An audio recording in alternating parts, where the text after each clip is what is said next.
A very good morning to you. Welcome to Viewpoint on Silverbirds Rhythm 93.7. Just Viewpoint is your news and current affairs show. We've been on for over 16, 17 years, bringing you the guests that matter. Of course, the headliners, the newsmakers, from governors to past presidents. We've had senators, we've had, just all kinds of people on the show who define and, of course, set the agenda for us as a people to make our life a bit better by, expounding on some of the perspective that will make our country a better place. Welcome to the show, and of course, it's going to be an exciting moment we're going to spend on the show today. You know how we do it. We're bringing guests that definitely will touch on a specific matter, and today it's no difference at all, because we will be looking at an issue that a lot of people easily want to gloss away, but again, it affects everybody, whether you're a child, whether you're a young man, a young woman, you're an old person,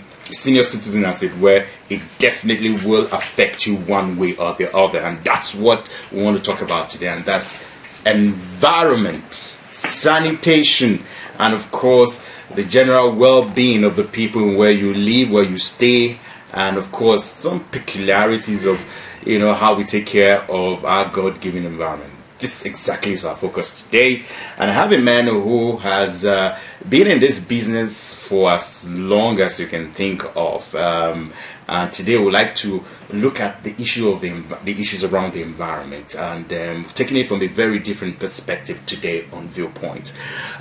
Breaking away a bit from the politics, let's talk about things that can affect the politics. By the way, my name is Samson, your host as always, and I have with me here today Femi Kinrin. He's a managing consultant, Spotlex World Environment Solution, and I'm glad to have him in the studio today. A very good morning to you. Thank you. Good morning. Thank you for having me. Yeah, while we were sharing the same heart, we never talked about this.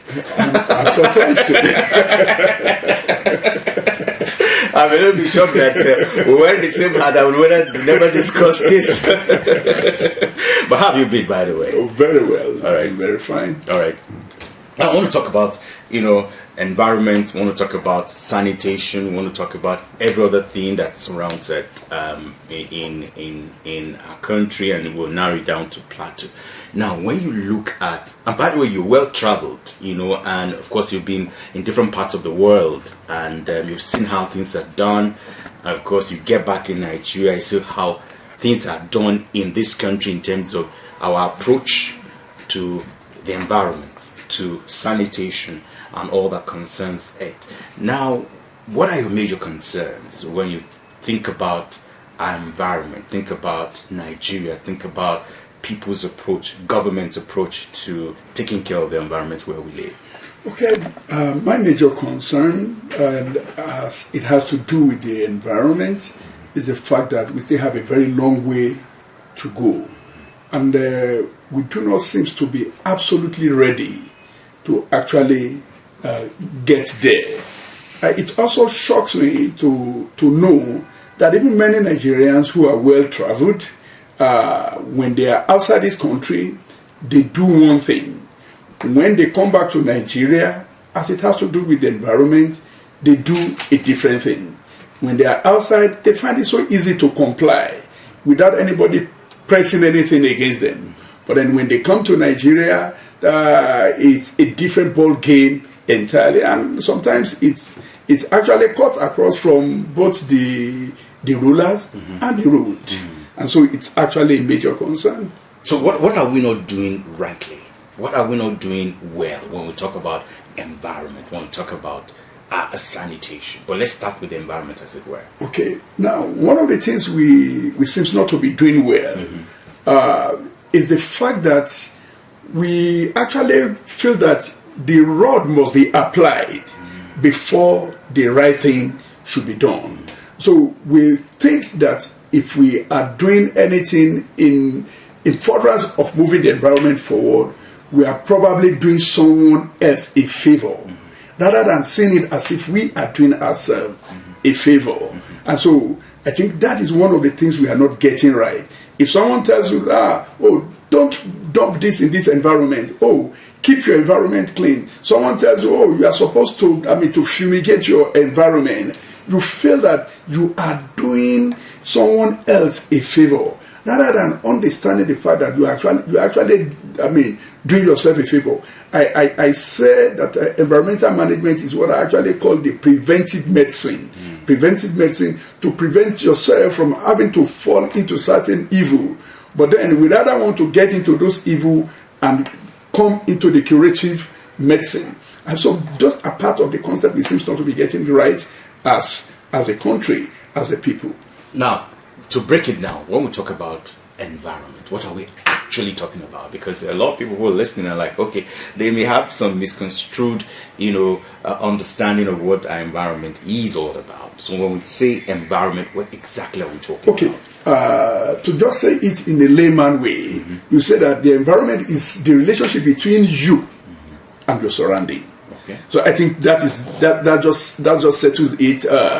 In order not to go academic. Okay. So the relationship between you and your surrounding, and this surrounding could actually make the natural surrounding, and of course, let me also call it the anthropogenic surrounding, as in what you do to those your surrounding. How it actually matters. So I think let's just leave it at that. Okay. So normally, as residents, as someone who live around a particular place, why should I be cautious about what happens around my surrounding in terms of the hygiene, in terms of waste, in terms of how to take care of that? Why should I be very concerned? Well, why you should be very concerned is the fact that whatsoever you give to the environment is like a computer. Okay. It's a garbage in, garbage out thing. I always tell people that the environment is very fair. Whatsoever you give to the environment is what it gives back to you. The environment is not something you do, you act cruelly to, and it will now act fairly to you. It's more like, okay, there was a clip I watched of a man who usually go to dump his waste in the rivers, dumping it in the rivers. Then you now see to now flip it around, he was now baiting. Then all the things he was dumping in the rivers, dirty things, poo, and all of that. All of those things were now falling on him as he was baiting. So whatever you give to the environment, it either goes underground, or it goes into the air, or it goes into the water. So at the end of the day, so you are either taking it back as a solid, or as a gas, or as a liquid. So when you are cruel to your environment, and let's say you dump waste and all kind of toxin into the environment, and it goes into the underground water. When you drink the water, now it's already polluted. It will affect you. When your plant absorb them, it also affects the growth of the plant. Wow. It affects the nutrient and the content of the plant. If it goes into the air, like I usually say that you may even be able to decide on the water you drink. I will not drink anything short of the bottled water. I will not drink anything. I will even use bottled water to bathe. Fine and good. But then, can you decide on the air you breathe?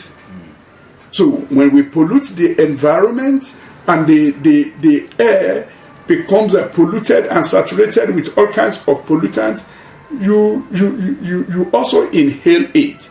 So the sun that is also shining is also polluted as a result of anthropogenic activities in the environment, and that's why we begin to now hear of ozone layer depletion. You hear of global warming and all of that. So the environment now even determines the rate at which the scorch of the sun affects us, how photosynthesis takes place. It determines how the pattern of rainfall. Now we can no longer even absolutely predict and say, okay, this is when rain should fall and this is when rain shouldn't fall, and all of those things as a result of what we do to the environment and in our environment. Great. And when you talk about what we do and how we take care of our environment, you I want to get into something that is very peculiar and I see as a major challenge. And then I can get into some of the nitty-gritty about, you talked about environmental management, you talk about fumigation, and into those specifics. Let's talk about waste evacuation, which seems to be one of the major problem we have in terms of taking care of our environment. That's how I see it. You are the professional, you are the expert. Do you think we have a waste evacuation problem in our country? Oh, very well. Okay. A very serious one at that. Okay. The waste evacuation problems in our country actually cuts across, like when you were doing the introduction, yes. You did mention the fact that no matter who you are, whether you're a senior citizen, whether you're a junior citizen, if there is anything we call that, whether you are poor, you are rich, whatever, the waste evacuation problem affects us. I mean, and in no small measure. For instance, it begins from generation. Now, the generation of this waste. Now, if we do it well, there is a whole lot of wealth we throw away. So we generate a whole lot of waste rather than generating a whole lot of wealth. So, and as a result of that, it brings us deeper and more rooted into poverty rather than us actually getting richer as a result of our waste. So, because some people will call it waste, and I will call it wealth. Others will call it refuse. I call it resource. Some will call it trash. I will call it cash. Or I call it, I call it treasure. So it's just about the way you see it. So our mindset as a people about the waste, as it were, is actually a concern. So if you have the correct mindset about the waste, you will not see so much, rubbish on the road. Because as you are generating it, you already know that you could have compost from this. You could have, this as raw material. The PET bottles will not litter. Of course, the rate at which the PET litters everywhere is on the reduction now, because people now already understand the fact that you could generate a lot of waste from it. The paper you throw around and it's flying here and there. The nylon you throw here and there will also become a source of wealth and generating employment here and there. From this waste we could generate energy, all depending on the way we see it. Now, from your own home, if you have sufficient waste, you could also have a biodigester that you, at the end of the day, not even having to use buy any gas to cook or even generate your own power. Let's even look at the sewer. That is the sewage that we also, would rather say, no, this is the worst of all kinds of waste. That from it you could also maintain gas, you could generate power. So all of this. So when we actually have the right perspective towards it, we realize that it will not become a menace, but then it will actually become money to us. So now that is on one side. Now, the perspective with which we see the waste actually will determine a whole lot about how we generate it. Now, when we look away from the issue of generation, then we now talk about sorting from source. So, because if you understand the value, for instance, there are clothes you may not want to wash with some other clothes, sure, because of the kind of value you place on those clothes. There are clothes we want to wash. This one, let me rather take it to the laundry. Let the professional do it. So when it comes to our own waste too, it goes in that same manner, that you ensure that the waste you generate is sorted from source. Oh, this is paper, let us put it this way. This is nylon, let us put it this way. So at the end of the day, what will get to the landfill will not become very, very small. So what will come to the road, incidentally, we actually do not even have a landfill. It's as bad as that. So what we will bring, that will now litter the environment will now become very minimal. So, and as a result of that, the cost of managing this waste will now be very less. For instance, for us as a company, the volume of waste you generate determines how much you pay to us. So if you generate 1 drum, you will certainly not be paying the same amount as somebody who generates only one refuse sack. So if you sort your waste from source from the very beginning, you will realize that your waste volume will reduce so drastically, and that you will pay less for the management of this waste. So, and what you sort out of it now becomes a source of income to you. So that is another thing. And we can go on and on about some of these things that we are doing. Now, let's talk about even the government as it is. Because the reality is that the way we manage our environment will show a whole lot about the performance of a government. Now, you could invest in education. Now, people will not see. You could invest in the hospitals. It is only those who visit the hospital that will see. You could invest in some other areas in recreation. Some people don't even have time for that. But then your investment in the environment, if you get to a place, if the place is dirty, it is dirty. And you don't need to tell somebody, you can't tell us lies that this place is neat when it is indeed dirty. I mean, I visited places, even in this country, and I say, see how the major streets are clean. And we also get to places and say, oh, wow, see how dirty these places are. I grew up in Lagos, and I remember one of the former military governors of Lagos State said that somebody came to Lagos and said, there are many mountains in Lagos. And I said, wow, how? From where? Mountains in Lagos? He said, yes, mountains of refuse. So mountains of refuse all over Lagos. That's what the narrative had changed. I mean, when I was doing my first degree thesis, I mean, in Lagos, I used Ikeja as a case study as an undergraduate then, and I saw that what we have now in Lagos is far different from what we had then. I looked at the impact of environmental laws and policies on environmental management in Lagos then, and you will now see how the government comes in that if your policies and your laws are not actually, I mean, if they are not strengthened, if they are not good enough, you won't probably have the best of result as it has to do with the environment. Because the people will tell you, oh, nothing binds me. So I will tell us that having to manage our environment well is not what we have to tie to Environmental Sanitation Day. Of course, the Environmental Sanitation Day has now become a day that people just say, oh, well, I can't go out, then let me sleep, let me rest. So, and if anybody does anything at all, you will do it only because you are at home, or you do it because you are compelled to do it. But then when environmental management becomes, I mean, what you do consciously, I mean, without being pushed, it has become a way of life. For instance, it's not just possible for me to be moving on the road and then I have a trash in my hand. Let's assume that I buy gala and I eat. I can't, it's not just possible for me to just, I mean, fling the paper outside. If I have nowhere to put it, I put it in my pocket. I can hold, I mean, waste in my hand for quite some time. I would rather throw it in my car rather than having to throw it around. So it should become a way of life. But then the government have a key role to play. Now, people would go a long way.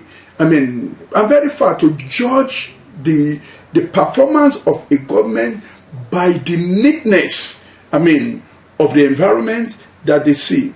Now, I remember that because a governor in Lagos State didn't sustain the waste management practice in Lagos very well, he lost an election woefully, even right from the point of primary. Not that he didn't perform well in other areas, but then they said, oh, at the time, a Cleaner Lagos initiative that he was talking about became a Dirtier Lagos initiative.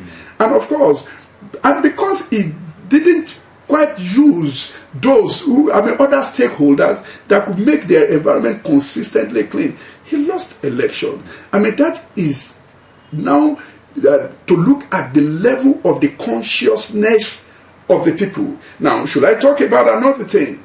The cleanliness of your environment, even as a people, as property owners, will determine the value of your property. there are areas in Jos, for instance, let's domesticate it.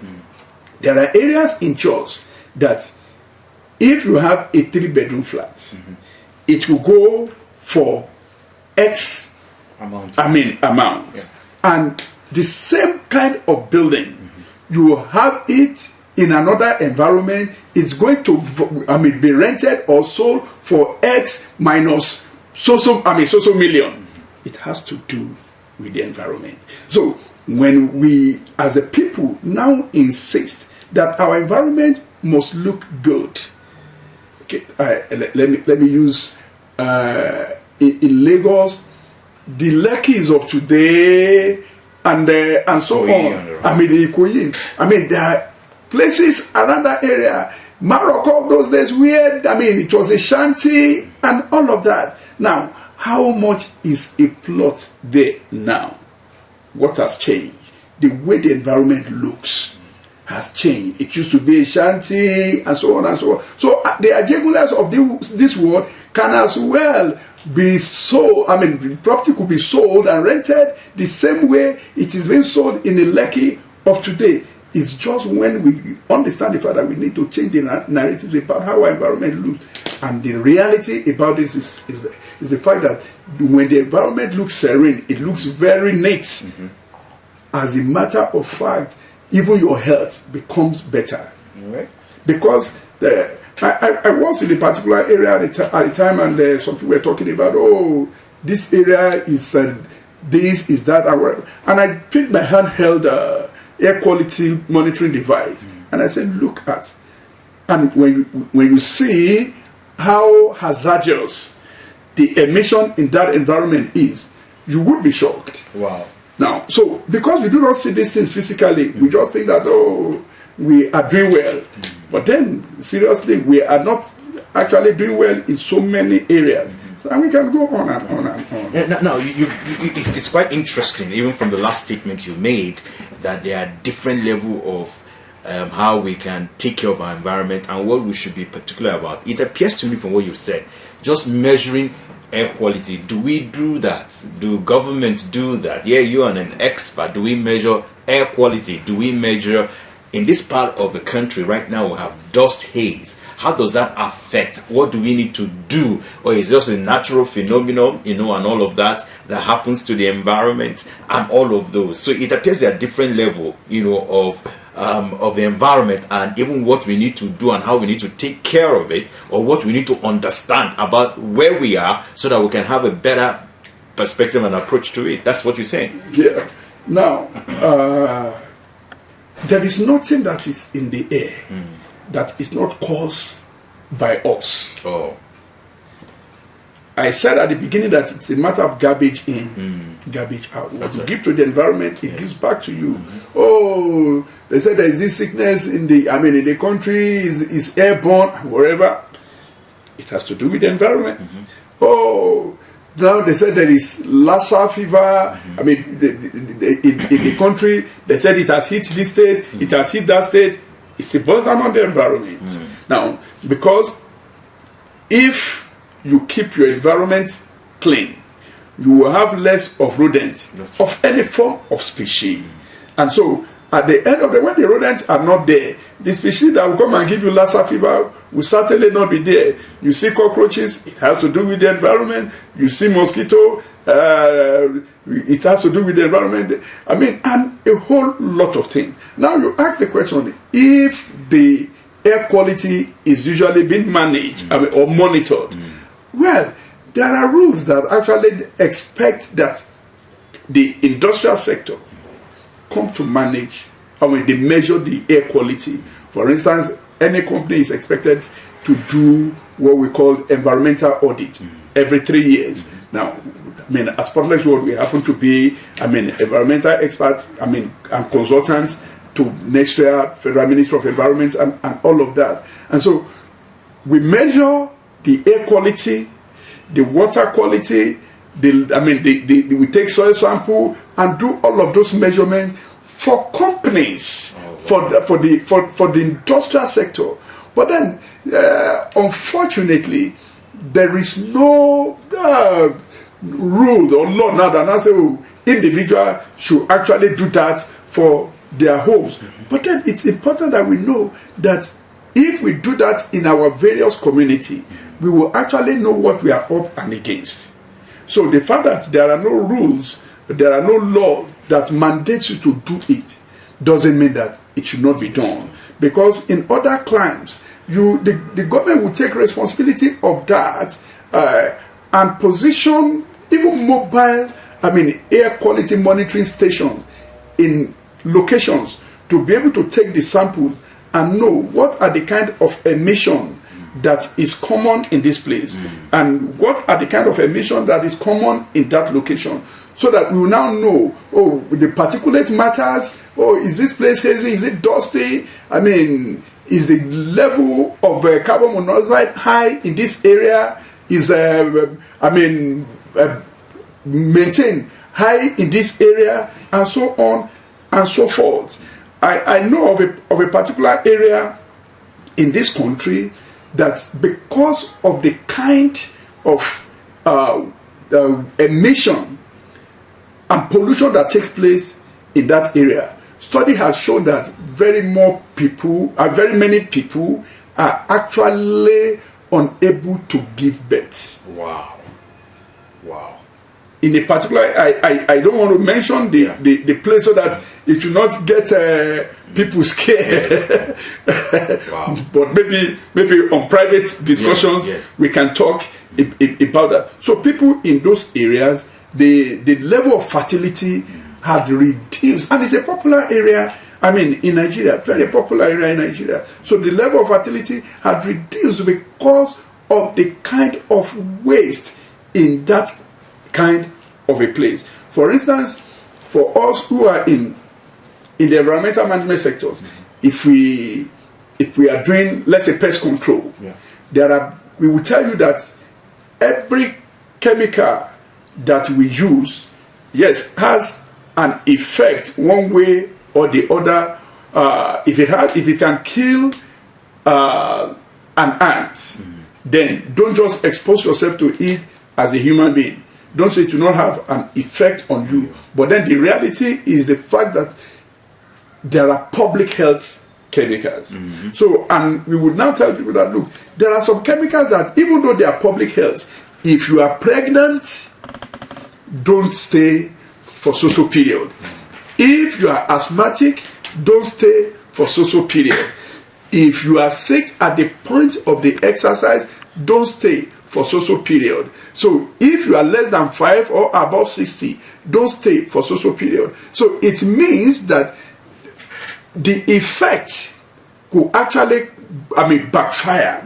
So in the same way, when people live in a particular area, that the kind of pollution, either to the ground, to the water, to the air, is massive, is much, it will affect the general well-being.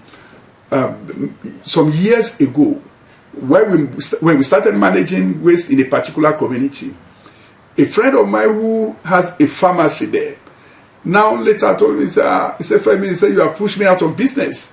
I said, and how? We are not competitors. He said, since you begin to manage waste for our community, he said the rate at which people patronize me had reduced. So in other words, people had refused to fall sick because the environment is better managed. And so we must understand that all of this fact, the fact that we are not seeing some of these things physically, you will not see the deposit of lead in your soil. You will not see the deposit of dioxin in your soil. You will not see it in the air. But then you go, you burn plastic, you burn nylon, and all of that, and you are releasing dioxin to the air. At the end of the day, people begin to have cancer all over the place. You say the devil is at it again. The devil didn't know anything about it. You are the one that was responsible for it. So because the major cause of cancer is dioxin.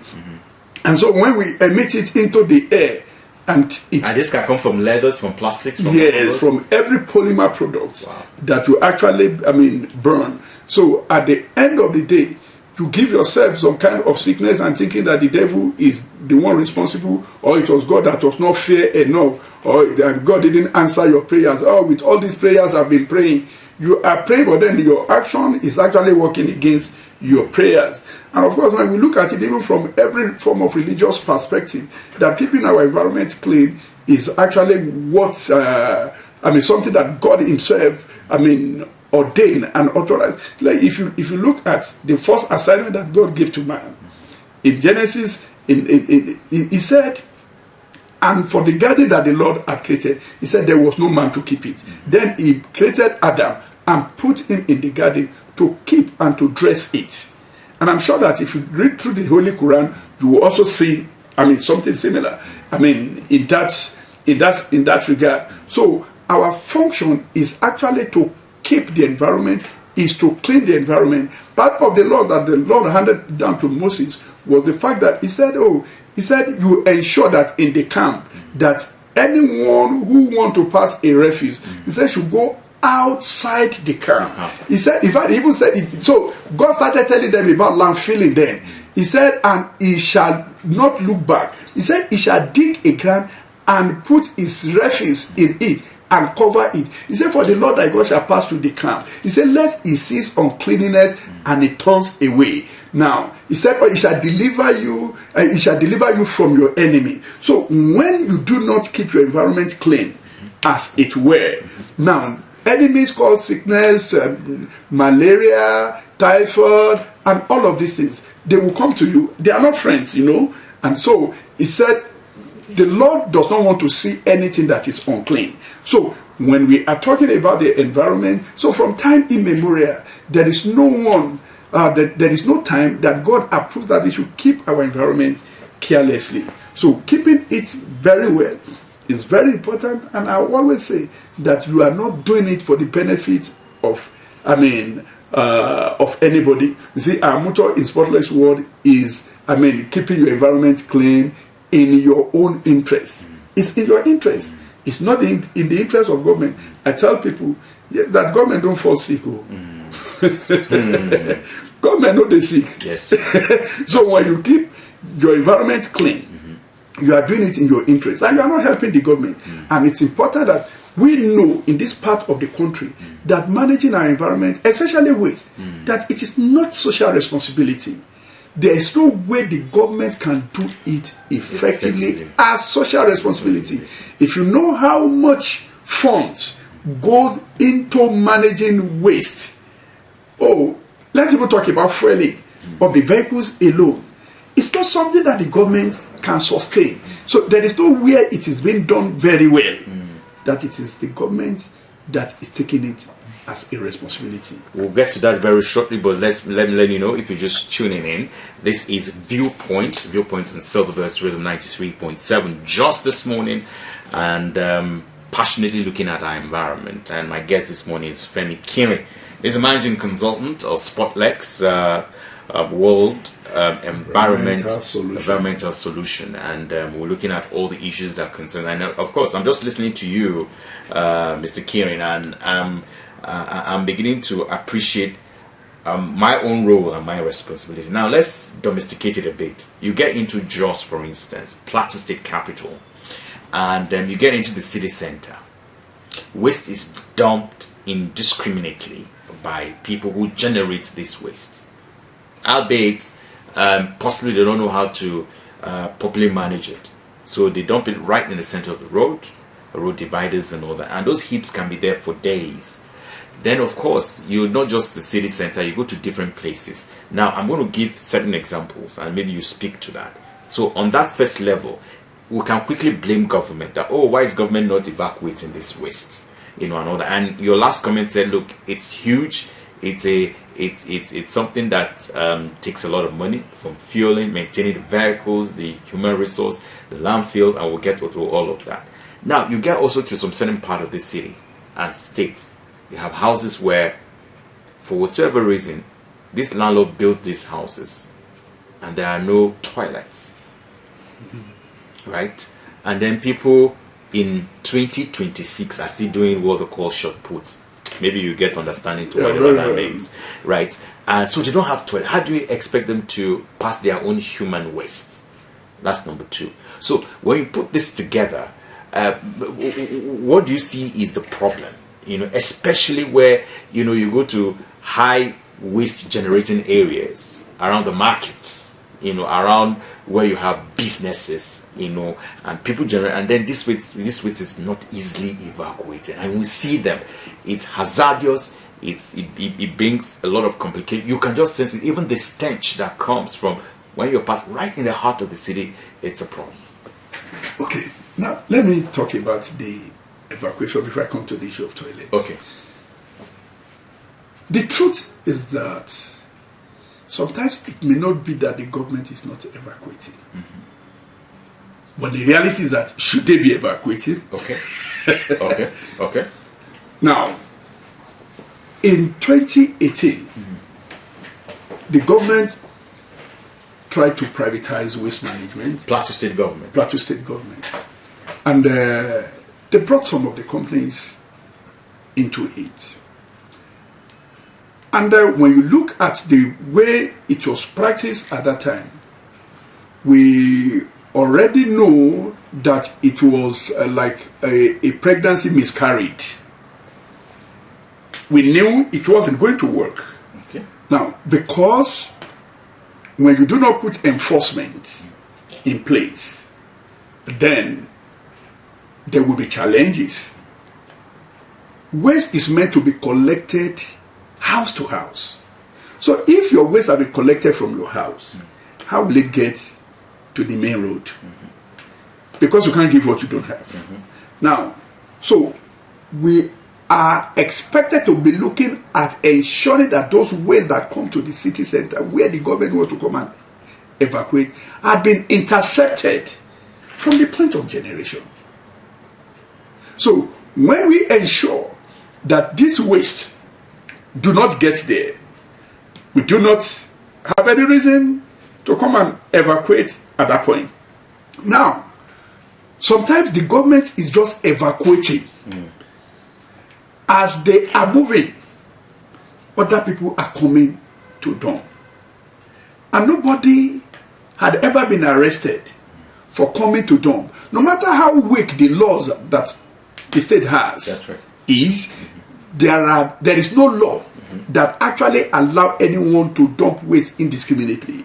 There was a law, yes, you say it's weak, in the days of Daria, that actually prevents, street hawking and indiscriminate dumping. There are fines attached. There are even imprisonment in it. So no matter how weak it is, now have we tried to make use of those laws?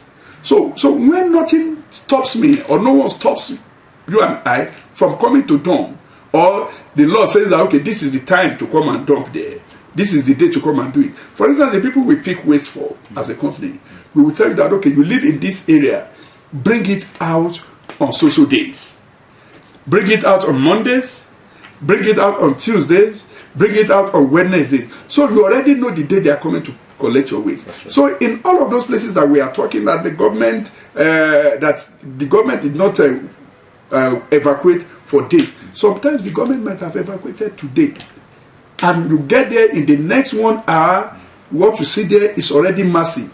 Take Terminus for instance. Yeah. Now, is the heart of the city. That's right. So even if government evacuates 3 times, 4 times a day, there is no time you get there that people are not bringing waste. So, yes, there are ways it could have been done better than the way it's done, because in such places you might have to do what to resort to a TLS, we call it a transfer loading stations, that people must have a particular place in a particular bin, like the Dado bin, and usually is the one that is to an extent covered, that people will put this waste and you just come and wheel it away. And so in some other places, what they do is that, okay, people are not allowed to dump waste at a particular time. So that you must come and in marketplaces, the policy in some places that, okay, from 4 or from 5 in the evening, those are the time you come and dump your waste. So in the night, the evacuators come and they take it away. So you come in the morning, the place is clean. So if you get to this TLS and it is filled up, you go to the next one. If you get there and it is filled up, you go to. So there are TLS as in transfer loading stations positioned strategically in various places. So nobody is going to dump anything on the ground. But we don't have that here, do we? Now, the Dano bins we have positioned here and there are things that could be used for those purposes. Only in market areas. And it's not what we are supposed to be using in residential areas. I've had people who say, I want them to come and give our community this Dano bin. And I said, look, you want them to put it in front of your house? Nobody wants it in front of his house because of the stench that we talk about. It generates, because the more the volume of waste you accumulate and the longer it stays. Then the higher the rate of decomposition. And the higher the rate of decomposition is, the higher the rate of the emission. So, and when the emission becomes higher, then the air pollution increase, the leachate increase, and the pollution to the underground water increase, and all kinds of things that are associated with it. Now, let's talk about the toilet you're talking about. Now, the challenge of open defecation will first and foremost come from the fact that how is the place planned? Now, people are building houses. Do they have approvals? So, and when they don't have approvals, what did we do about it? Now, some of these houses have been built for long, and there were no provision for toilets. They were built at a time that the need for toilets was not even envisaged because of the level of sophistication of civilization at that time. You are pressed, you just enter bush, because there is bush all over the place. That's right. So not envisaging the fact that development will eventually catch up with us. So at those times they have now built everywhere.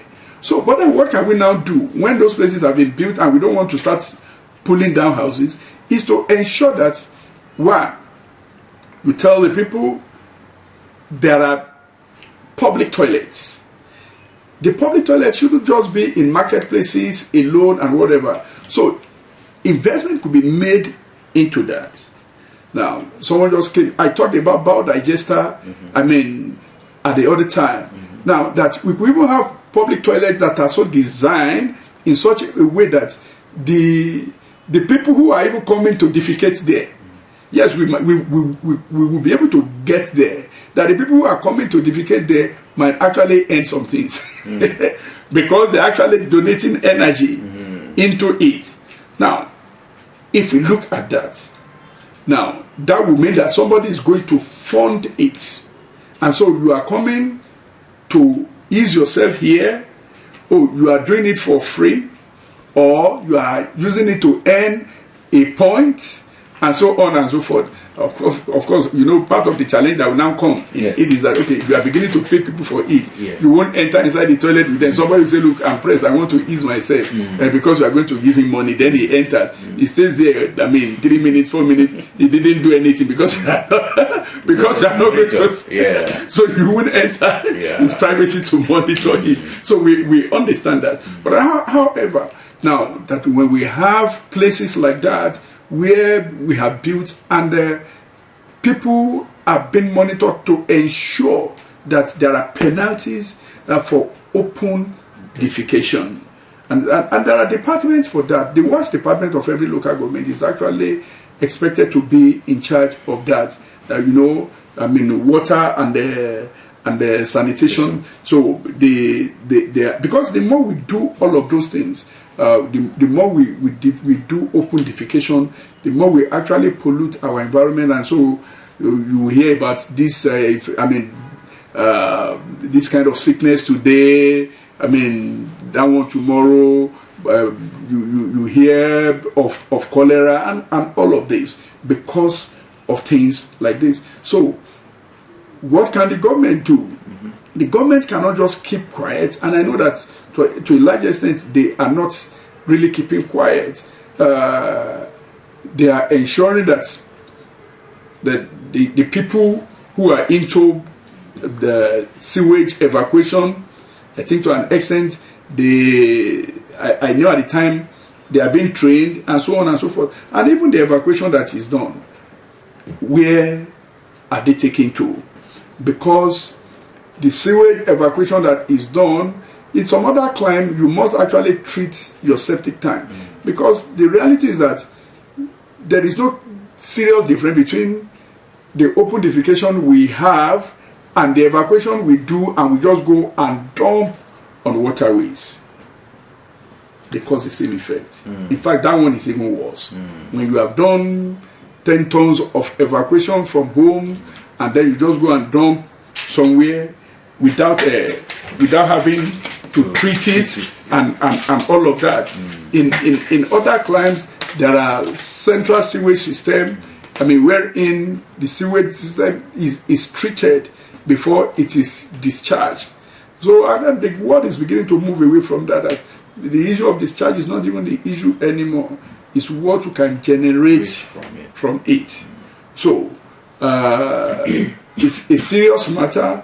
In some areas you see the not even the drainage system now, the waterways, here and there.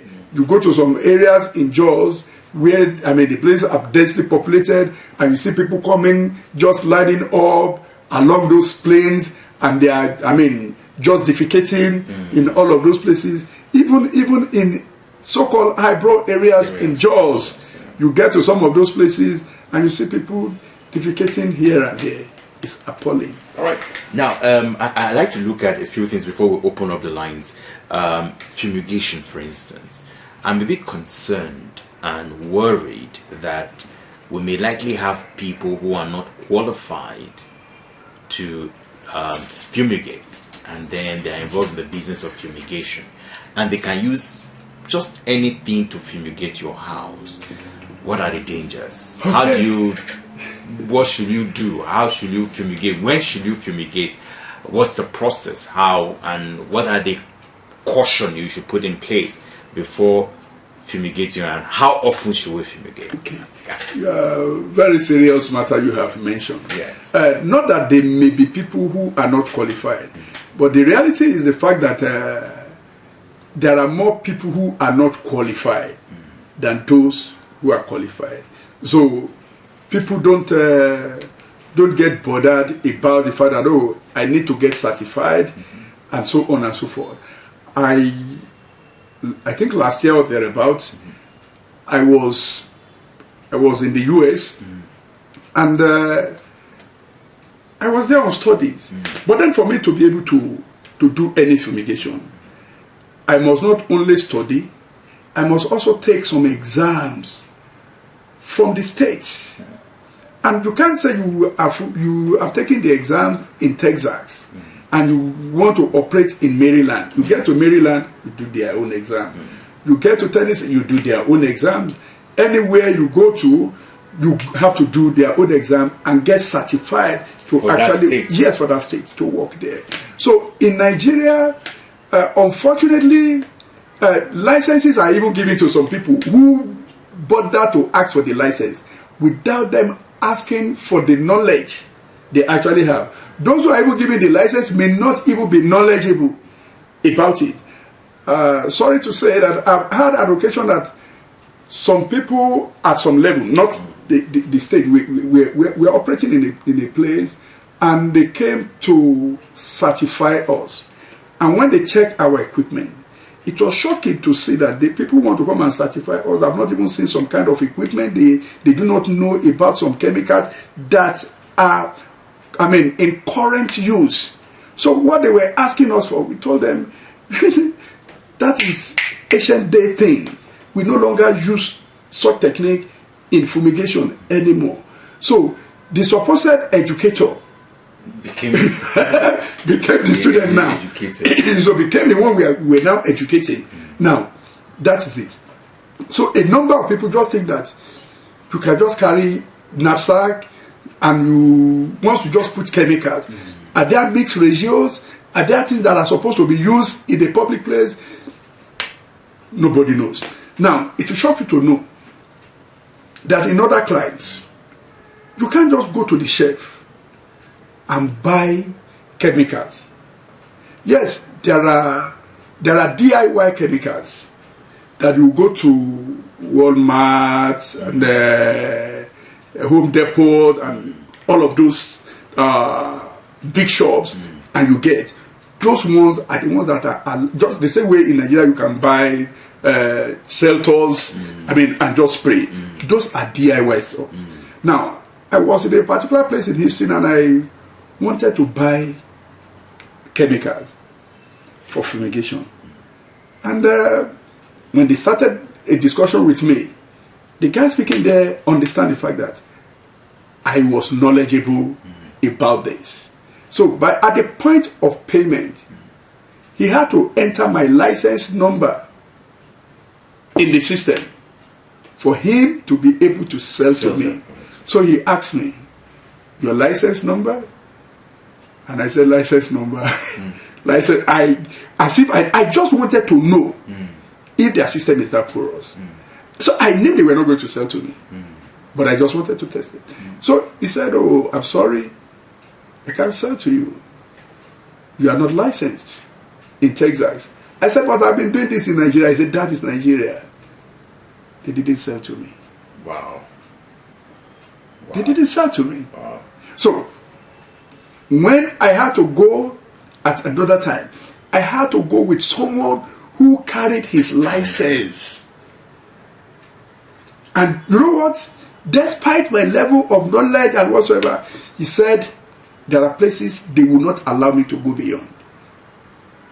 So there are places they didn't allow me to get to until I eventually got licensed in Texas. So then I could buy things.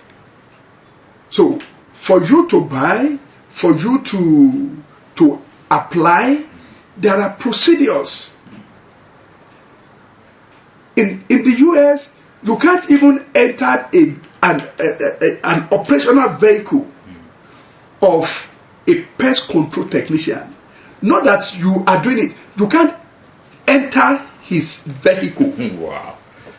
If they catch you on the road and you are not licensed, either as an applicator or as an apprentice or as a technician, those are the three levels.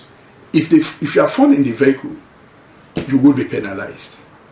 The person who put you in the vehicle will also be penalized. So there are so many people who just see it as, oh, I can carry knapsack and I can do it. And so most of the people want to patronize them because many of them don't actually know the danger in what they are doing.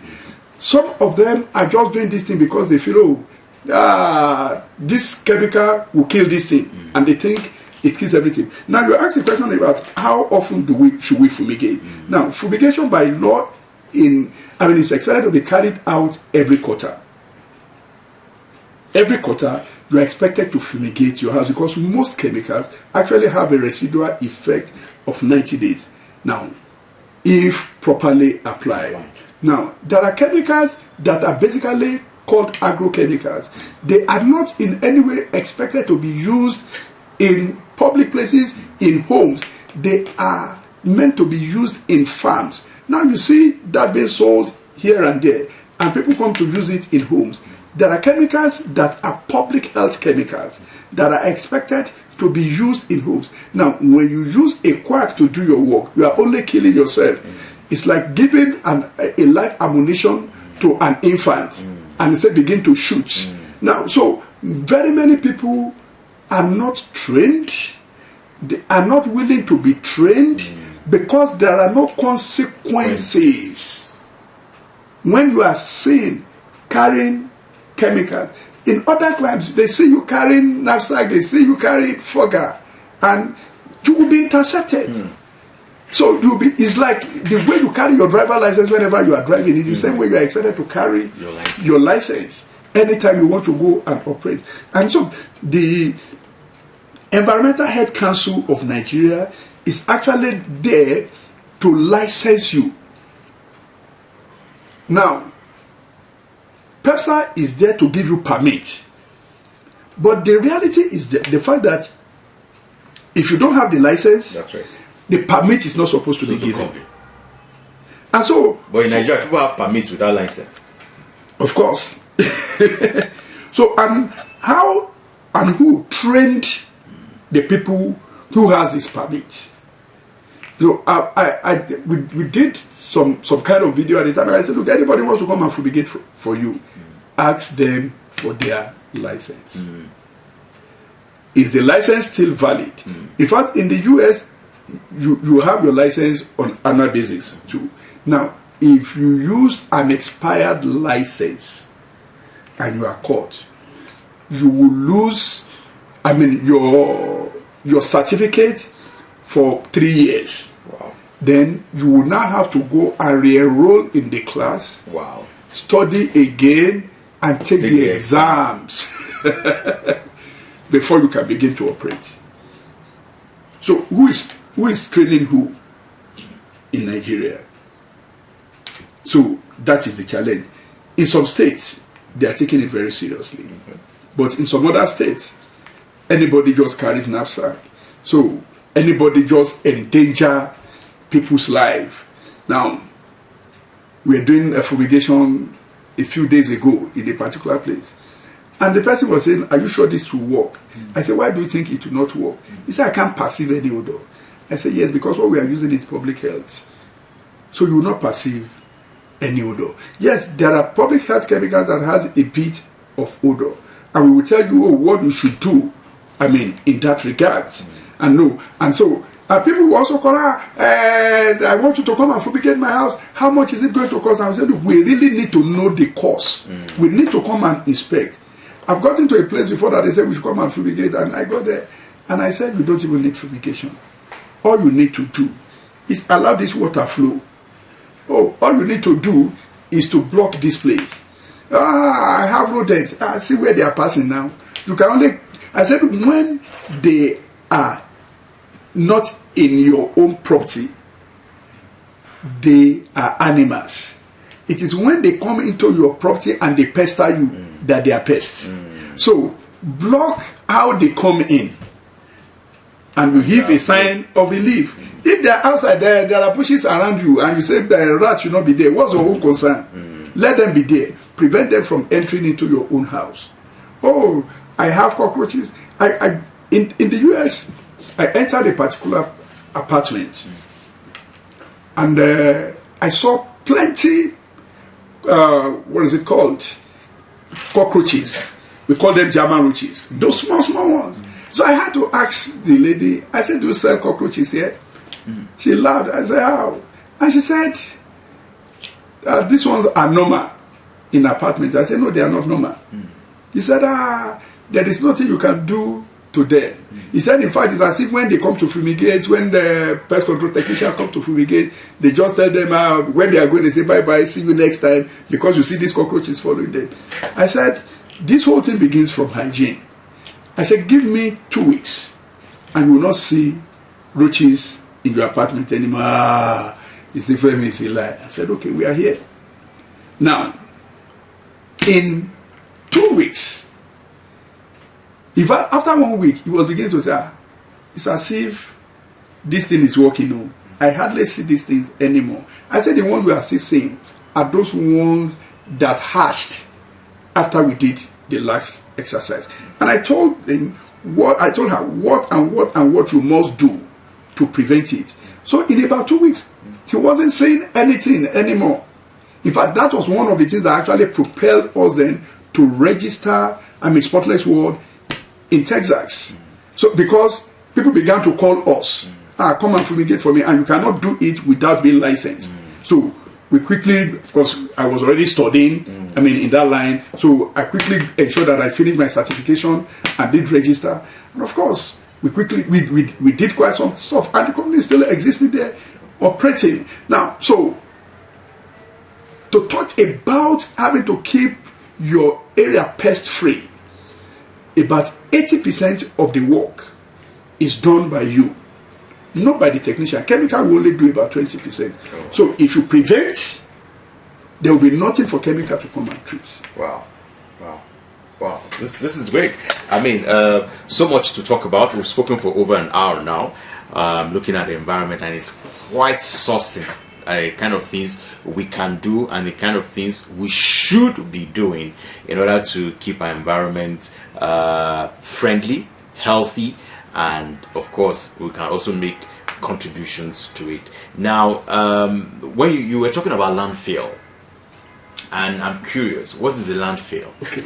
And we had landfill, especially for us in Plateau. There is no single engineer landfill in Nigeria. Now, what people call landfill are actually dump sites. Landfill are properly planned. I was in a particular landfill in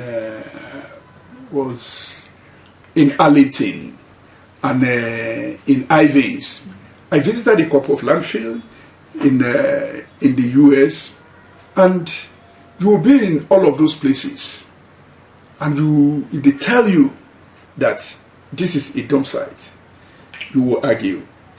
No stench, not like the one that you are approaching, even the neighborhood dump sites, and you have to cover your nostrils.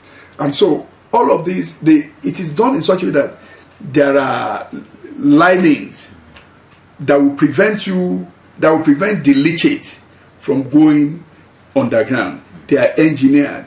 And so there are things that are put at certain layers, even to collect the leachate either for manure or to collect the leachate for the purpose of energy generation.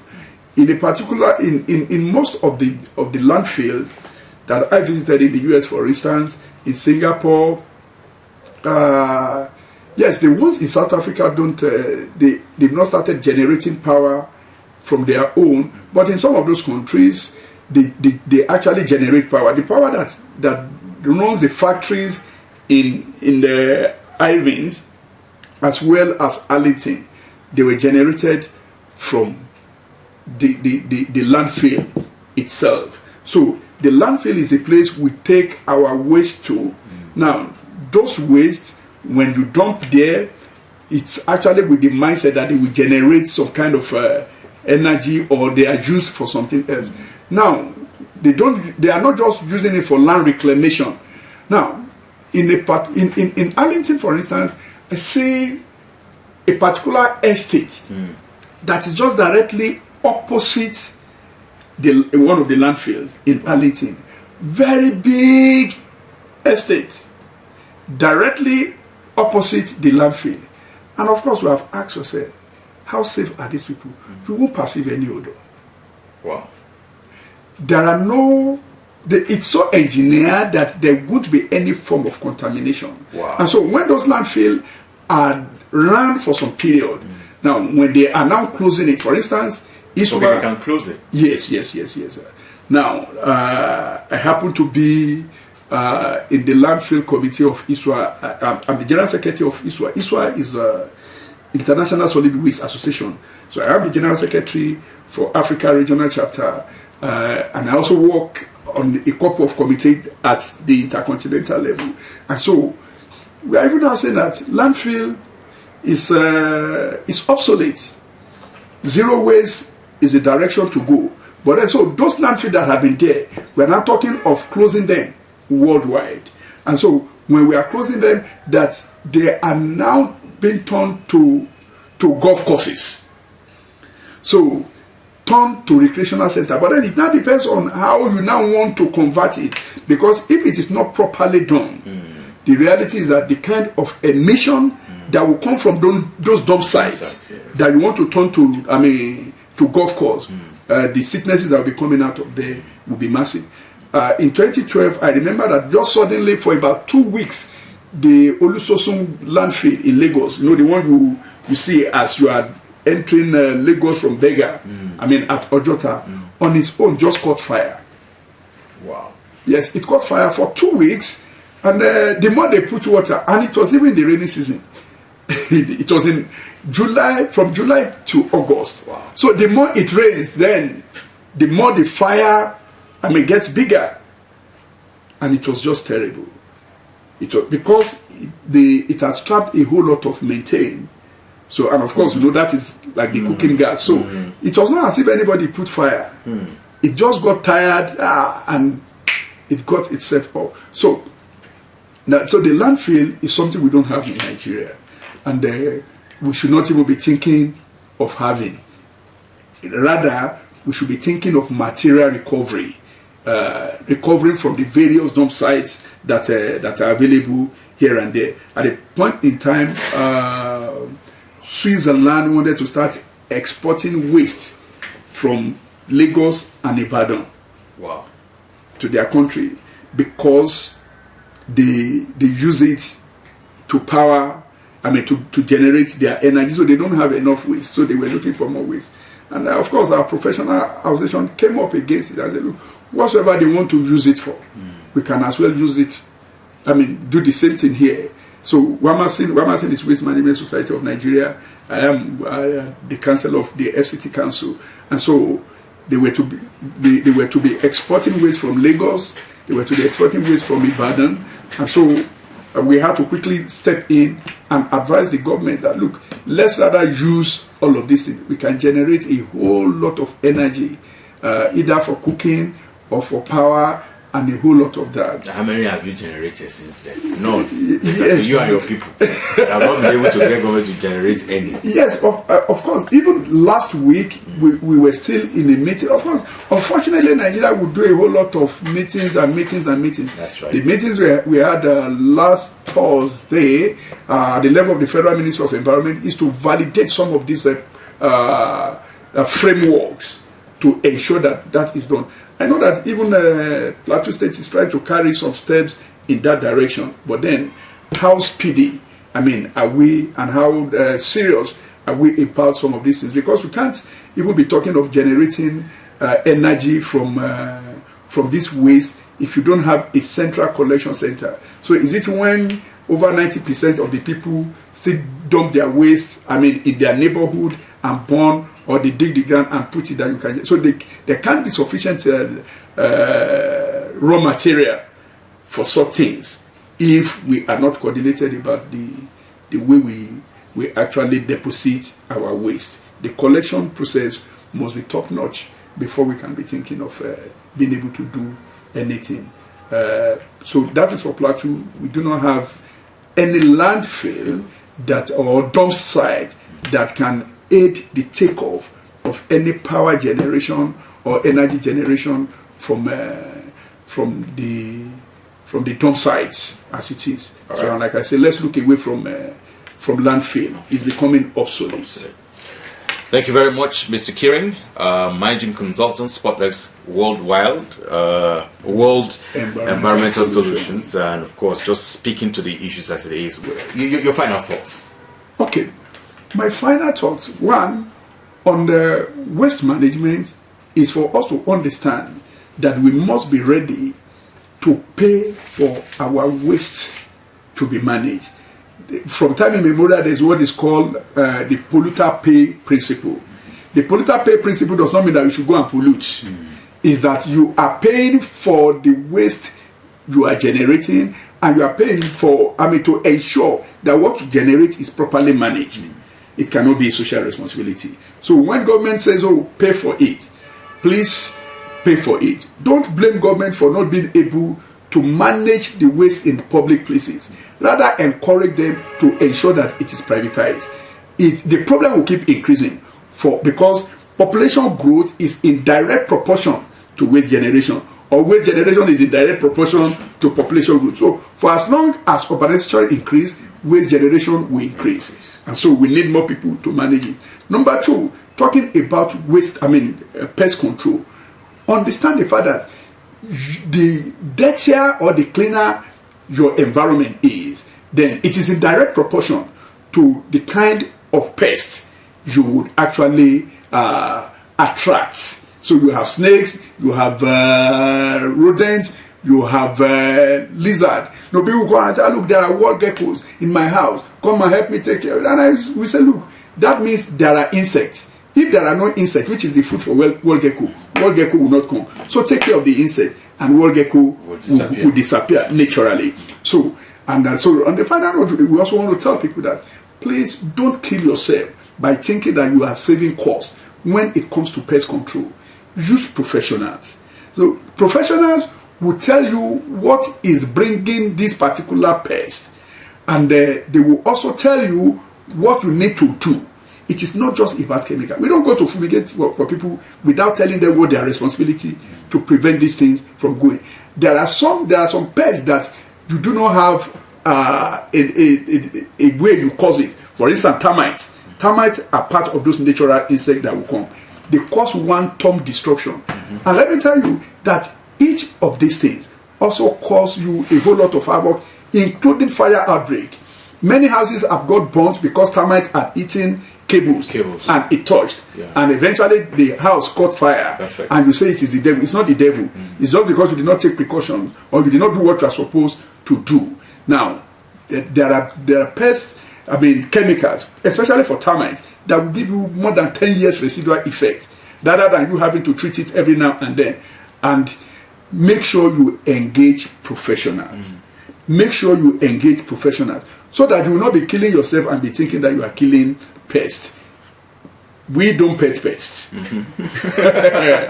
don't pet pests. All right. We deal with them. Thank you very much, Mr. Femi Kirin. And by the way, very soon you'll be hearing Mr. Femi Kirin, managing consultant, Spotlex World Environmental Solution, very soon on radio. And you can have an opportunity to interact and hear more of these right here on Rhythm 93.7 FM. It's been quite an exciting show, and I hope that you will leave today's show, which is our intention, by changing your attitude and approach to how we deal with our environment. Waste generation, waste evacuation, waste disposal, and all of that needs to be done properly. And for us, if you see somebody, yesterday, it appears all the motorists were just on the same page yesterday. I kept seeing people drop things from their cars right on the road, right in the middle of the road. They would just push, and I'm like, what's going on? But I know people could be jailed for that. Yeah. There is a law. They call it fly tipping. Okay. And so people could be jailed. Just 6 months. Oh, just 6 months. Please, I think we need to start enforcing and, of course, have some bit of education on this. And I think the Ministry of Environment needs to also do more in terms of what we're saying.